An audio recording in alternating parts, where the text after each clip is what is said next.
Thanks for joining us for the Customer Experience Podcast. My name's Troy Batchelor, and we're going to be discussing client-centric best practices, tools, and ideas with today's top facility management leaders.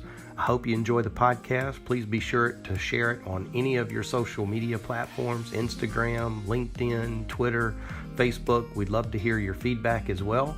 If you have ideas for future podcasts or future interviews, please be sure to email me, Troy Batchelor at FrenchCompanyLLC.com, and I look forward to getting your feedback.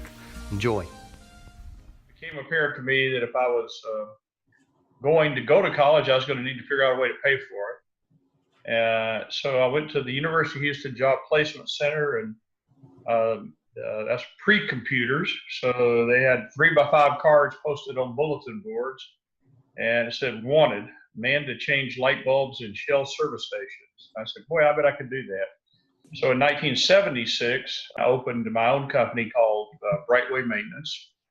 And we built a very successful operation in Houston, and then opened a second operation in New Orleans, Louisiana. In 1983, I was approached by a public company called ABM Industries. And so I was with them from 1983 until 2005. Oh, wow. And ended up as president of Amtech Lighting, which at the time was the nation's largest lighting services company. And I joined Lynn Rogers in 2005 and became president of their service division.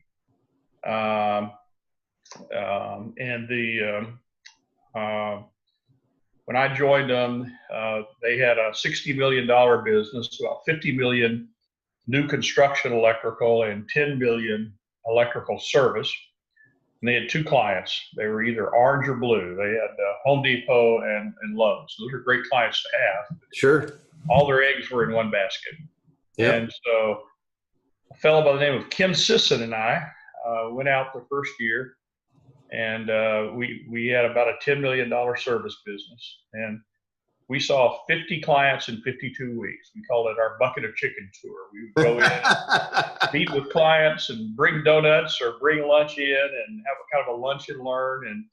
And some of them actually liked us and actually began giving us business. And when I left, the service business at Rogers actually dwarfed the construction business. It was it was a $140 million company when I left, with about $100 million in service. Wow. And $40 million in new construction. And so I was going to retire at that point, because certainly I'm old enough. But one of my largest suppliers in the U.S. Was a company out of Houston called XtraLight Manufacturing.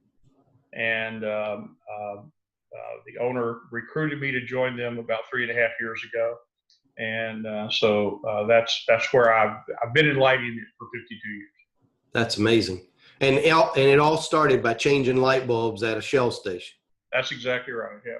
That's an unbelievable story. It's amazing how some of those small decisions like that really impact your entire life or your whole career. It's just kind of one of those things that you're led to or fall into, right?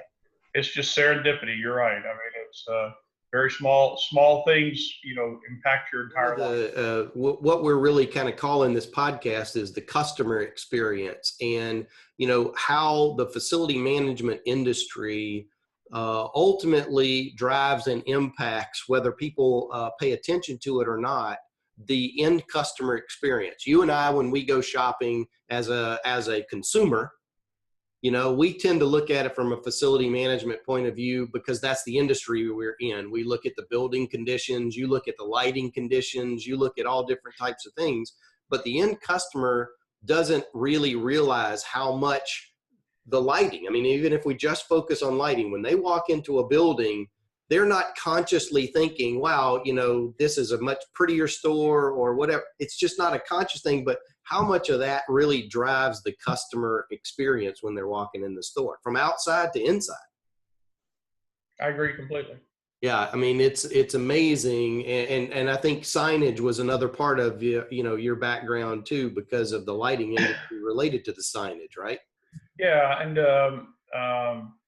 Yeah, the outdoor signage in my past life. I mean, we maintained electrical signage as well. Okay. And it's image. It's the Yep. image. It, as I started my career, I related to Shell Oil, and back in the olden days, Shell had individual 8-foot modules on a sign that spelled SHELL. Well, if the S was burned out, it became hell. And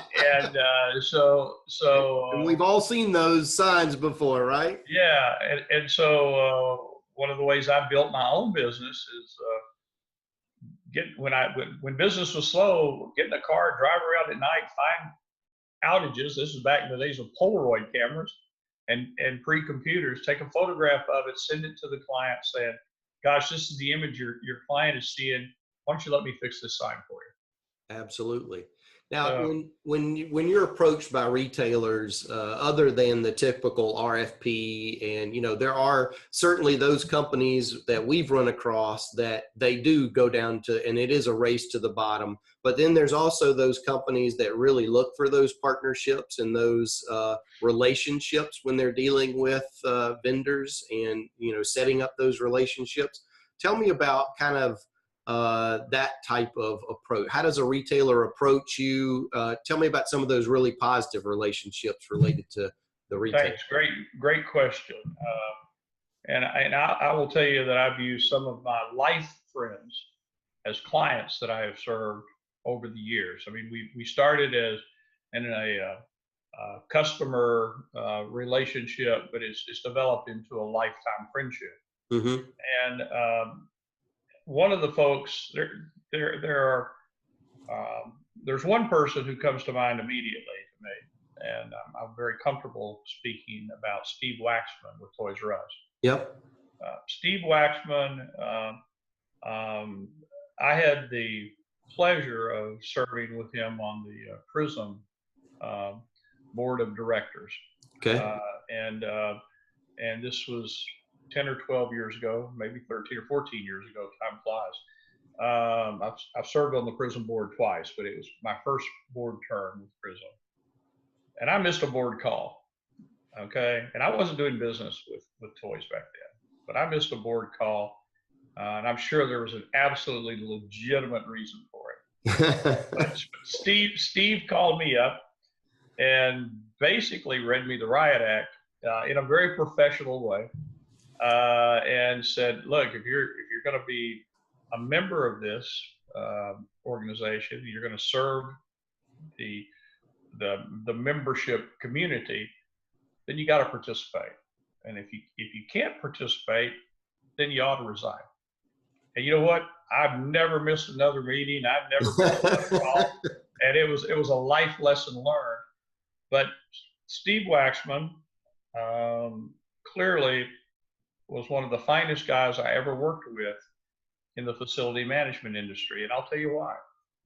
He was tough. He was tough in the regard that he negotiated on behalf of Toys R Us and Babies R Us the best possible deal. He wanted to make sure that he was providing value to his stores and providing cost-effective solutions to deliver a great customer experience. Conversely, he was enormously loyal to the vendors that met those objectives. And it was truly a relationship environment to where there are folks you want to do a good job for, mm-hmm. because they are such fine people that you're embarrassed if you drop the ball. Steve was one of those guys. I mean, Steve, if any time that he called, our entire organization respected him, valued him, understood that he was behind us as well. You know, a facility manager gets 100 calls a week from people who want their business. Sure. And the ones that I appreciate the most are those who I'm never offended when they say, we're satisfied with our current provider. That, my response is, you know what, I'll still need business next year. I'll still need business the year after. So if they ever disappoint you in any way, I hope you'll keep us in mind. And Steve was that sort of guy. He was enormously loyal to those who served him well. He would go to bat for you internally on folks that served him well. And it's heartbreaking to me to see what happened to him and all of his colleagues at Toys R Us. You know, it's funny that you should bring that up, and certainly no prompting from me. Steve Waxman and I worked together at Toys R Us and Babies R Us. I did not know that. I know. That's why I wanted to make sure I said that. I had no idea. Didn't prompt you in that fashion, but I would agree wholeheartedly with you. Steve Waxman is just a stand-up guy in every aspect, in every way. I spent 25 years on the retail operations side before moving over into the facility management industry, and, you know, different things with my story that led me there. But my relationship with Toys and Babies and Steve, I would echo everything you just said, just the loyalty, and but it wasn't a favor. You're right. He held you accountable, and he negotiated for what's best for the company. But in that aspect, it wasn't necessarily just the company. It was that end consumer, that mom that walked into that Babies R Us store. And, you know, that's who he was really serving in that industry, was the end consumer. And the Toys R Us and the kids that went into the Toys R Us. I've toured a number of stores with Steve, and I would tell you that was always his focus, is what is that customer impression? What is that customer experience like? And how can I serve that end customer? And it just benefits Toys and Babies R Us. And I agree with you. I hate to see what has happened, and of no fault of their own, they are in a different position. But what a great example. Yeah, absolutely. Conversely, there's a saying that the customer is always right, and perhaps that has some basis in truth. But there are certain customers that become more demanding and more, how shall I put this? There are certain customers that if they take 90% of your time and give you 10% of your business and 0% of your profits, then perhaps you need to spend your time and effort and resources on other customers. Well, and I think that's a trap that the facility, especially newer guys, and I found myself, sales was not my background. And then when I moved into sales and what I seemed to be like a project manager, right? I found myself trying to do that, but you know what? It's okay to fire a customer. There are customers, and I think it's those customers that abuse the customer's always right mentality, and they take advantage of that and use that for leverage, rather than, you know what, if everybody just does the right thing and you do it right, like you're supposed to, that's the way business ought to be done. And, you know, I also believe in karma, and sometimes that when folks treat you that way, it's amazing how karma seems to come around at some point if we're patient and we continue just to be take the higher road and do the right thing all the time. We can only hope that karma exists for some of them. That's right. We can only hope that karma exists for some. I really like folks to remember me for is that he was a good guy that always told me the truth and always delivered on whatever he promised. And I bet that's the way they remember you today. I mean, we've heard nothing but great things about you, Ron, and I appreciate the time. And I know it's folks, I hope folks get a lot out of this podcast and the information. And certainly if they want to reach out to you, they can get in touch with you through Prism or through LinkedIn. Is that correct? Absolutely. Yeah. Thanks. And not just for business, but for additional advice or just to reach out and pick your brain. You've been great with that. Yeah. Like I said, one of the things I've enjoyed most in my career is watching folks that I have mentored earlier in my career develop into senior level executives and leadership roles are successful in their own businesses, and that's enormously rewarding. So always happy to help anybody that I can help. Fantastic. Well, yeah, I'm sure you're going to get some LinkedIn invitations after this podcast airs. So we appreciate the time. Thanks. Have a great weekend. All right.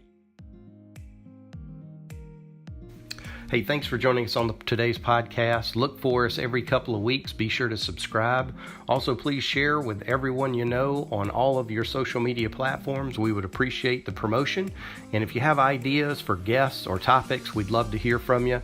Email me at troybatchelor@frenchcompanyllc.com, and we'll see you on the next podcast.